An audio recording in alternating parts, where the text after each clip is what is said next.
What's up, people? I'm Shaggy, the Opinionated Hippie, and this is part 1-5 of my reviewing and ranking Yes's live albums. Did not realize they had so many when I reviewed their studio albums, so now I'm going through them from their first to their last, and their official ones. I've noticed there are some sort of, I guess, bootleg or off non-official ones that have been released. I'll tackle those at the end. I forgot about Keys to Ascension. I skipped ahead and did the House of Yes live at the House of Blues. Because I had crossed Keys to Ascension off my list when I did the studio albums. So I'm now going back and doing that. I'm combining the two Keys to Ascension 1 and 2 into one video. So there are 13 songs total.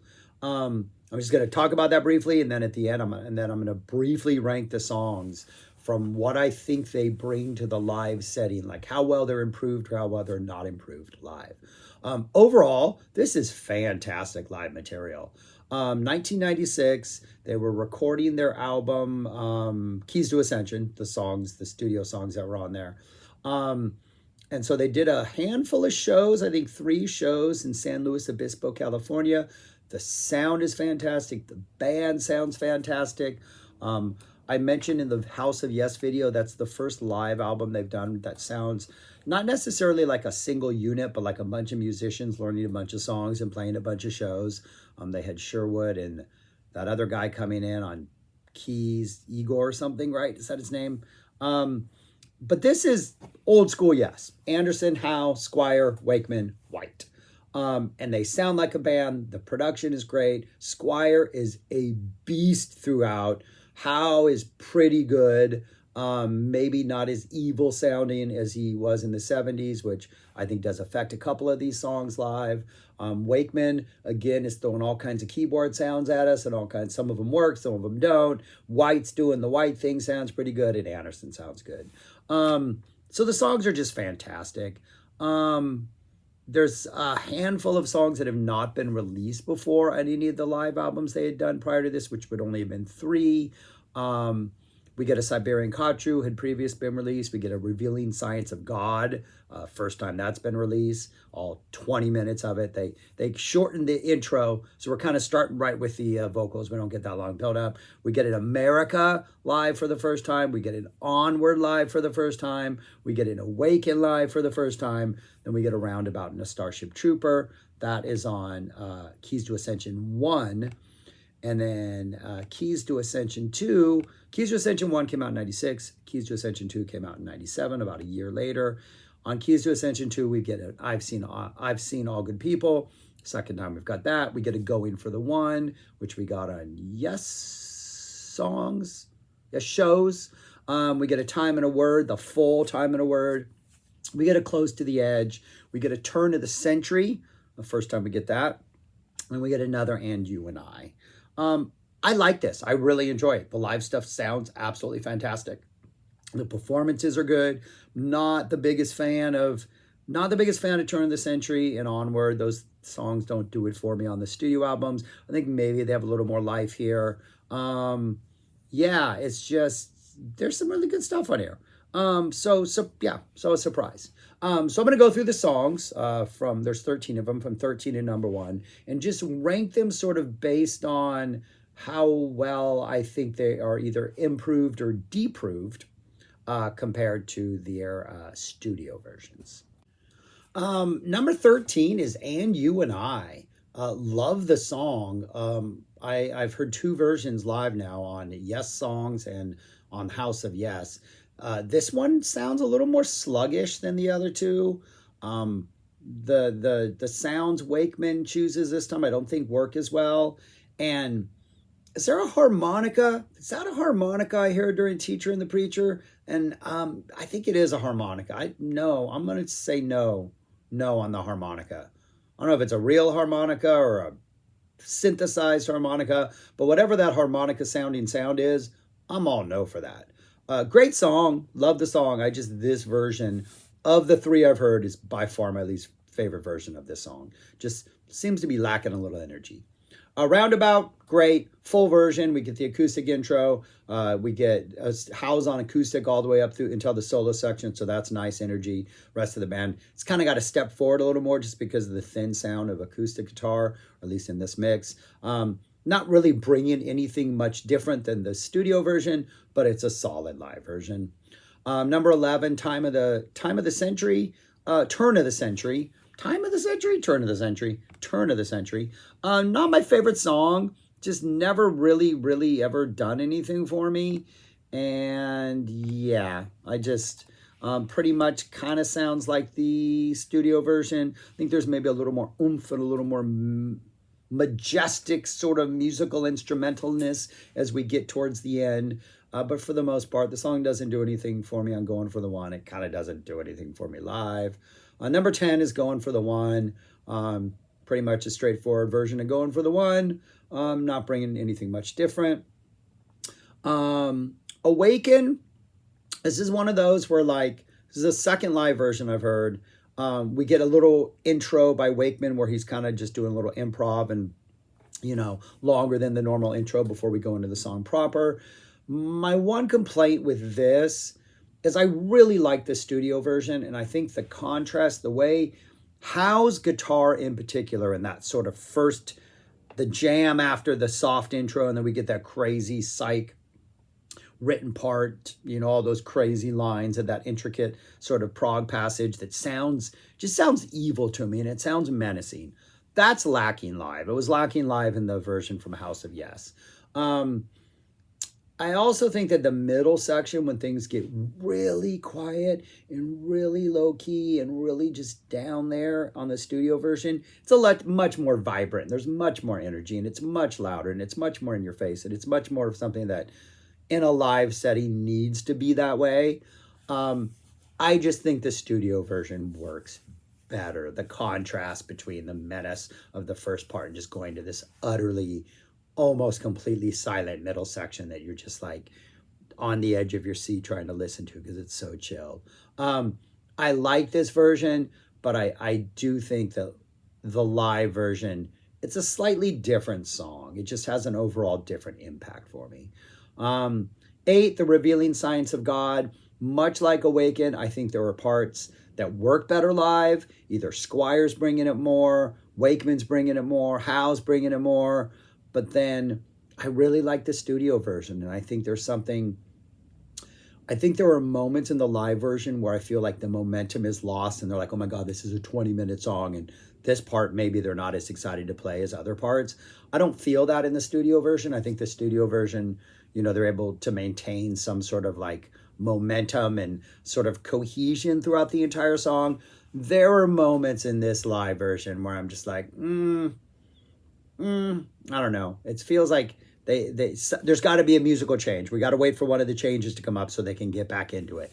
There are great moments, but this is one of the compared to like what they do to Ritual live, in which they have that awesome extended sort of bass solo, percussion jam in the middle. They don't really add much to this one. They shorten the beginning so we don't get that long instrumental buildup before the first vocals drop. Great performance. Love hearing this. Love seeing it in a set list. Love seeing it on a track list. But I don't think it's bringing that much different live. There are moments where the energy live is great. But then there are also moments where I'm like, I think they did it better in the studio for this one.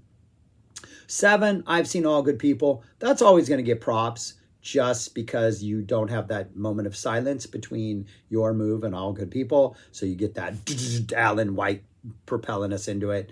So number 7. Number 6, Close to the Edge, pretty true to the original.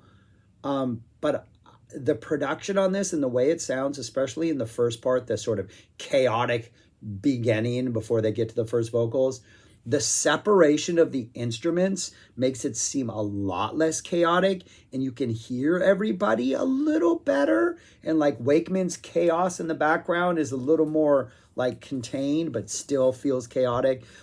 Howe's lines are slightly different and not as just mad, but you can kind of feel what he's doing, and he has some little different runs and licks that he's throwing in there. For the most part, it's the same Close to the Edge that, you know, is on the studio version. But this is one where there are moments, especially in that intro and that build up to the first vocals, where I think the live version is bringing something new or different. I would probably pick the studio version over this live version if I had to only listen to one ever. But this one is good. It was a good listen, and it was nice to hear. 5, Onward. A song I wasn't really a fan of off Tormato, but this one has I think there's a little acoustic piece, which I think is called Unity, which intros the song for about a minute and a half before we get the vocals. And it's just kind of Hal playing classical guitar. There's like band accompaniment in it, like acoustic guitar, but it's beautiful. And it absolutely gives the rest of the song an entirely different vibe, a different feel. Hal's guitar is much more present in this than on the studio version. This is one which has, the studio version for me, despite sort of like the sort of emotional intensity of the lyrics, has a flatness to it that just, this one doesn't. This one is full of life and zest and energy, and it makes the lyrics just a little, maybe a little more darker, just because the music isn't. It just feels good and it feels positive. And I read, what are the lyrics to this? Right, isn't it about like leaving, somebody's about to die or something? Oh no, I read this comment on this song, I think it was on YouTube, where like the song is about like, you're the light burning brightly onward through the night, that this married couple and one of them had cancer and they would listen to this every night prior to the spouse passing away, which is just so depressing. And now that's the only way I can see this song is like, I love you so much and I'm going to be here with you until you go onward through the night. I don't know if that's what it's about, but I had read that. And when I listened to this one, it made it such a happier yet somewhat bittersweet song.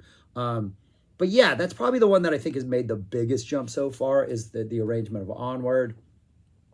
Number 4, I have America, just because I love this song choice. It's pretty much the exact same America. It's just the energy is so good. It sounds like they're having a blast playing it. Squire, of course, is fantastic. It's such a great Paul Simon song. I'm not sure what Yes did with it, improve the song in any way, but anytime you get those pockets of America melody throughout the song, just absolutely fantastic.